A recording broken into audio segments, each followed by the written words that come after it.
March 22న Visakha పోర్టుకు దిగుమతైన 25,000 కోట్ల రూపాయలు డ్రగ్స్ కేసు ఏమైందని సంజయ్ ఆక్వా ఎక్స్పోర్ట్ సంస్థ ఇంపోర్ట్ చేసినట్లు అప్పట్లో తెలిపారని, ఆ సంస్థతో బీజేపీ పెద్దలకు సంబంధాలున్నాయని తెలిసిందని వైసీపీ నేత మాజీ మంత్రి బొత్స సత్యనారాయణ అన్నారు.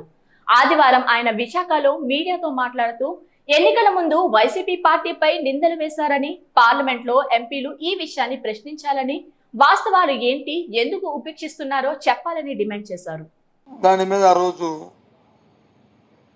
అప్పుడున్న సిపి ఏం పేరు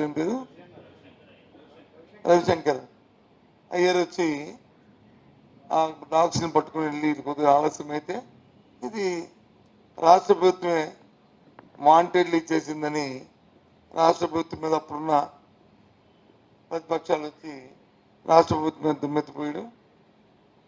ఆ తర్వాత అది ఎక్కడికి వచ్చిందని, ఎవరు దీన్ని వచ్చింది ట్రాన్స్పోర్ట్ చేశారంటే అది సంజయ్ ఆక్వా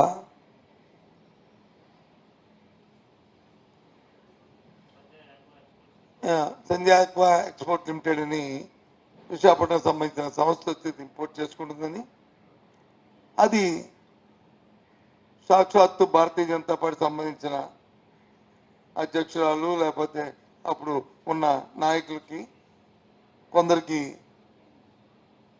వాళ్ళందరూ కూడా సన్నిహితులు, స్నేహితులు, బంధువులు అని చెప్పని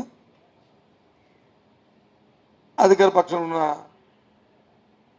మా వాళ్ళు కొందరు దాని మీద ఆరోపించడం, ఈ రకంగా ప్రత్యారోపణలు ఆ రోజు జరిగినాయి.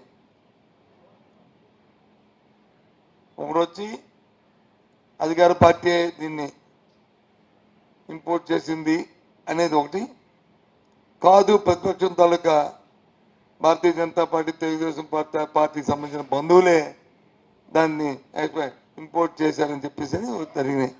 వాటర్ మేబీ అది పక్కన పెడితే నేను ఇవాళ డిమాండ్ చేస్తుంది ఏంటంటే, దయచేసి అధికారం ఉన్న పెద్దల్ని, అలాగే నూతనంగా మన ఉత్తరాంధ్ర నుంచి ఎన్నికైన పార్లమెంట్ సభ్యుల్ని, పార్లమెంట్ జరుగుతుంది, దయచేసి దీనిలో ప్రశ్న వేయండి. ఏమైంది? 25,000 కోట్లు అంటే మాటలు కాదు, 25 లక్షలు కాదు. ఏమైంది? ఇది ఇంట్లో వాస్తవాలు ఎంత? వాస్తవాలు అయితే ఎవరెవరు ఇందులో ఇన్వాల్వ్ అయ్యి ఉన్నారు, వారిని ఎందుకు ఉపేక్షిస్తున్నారు?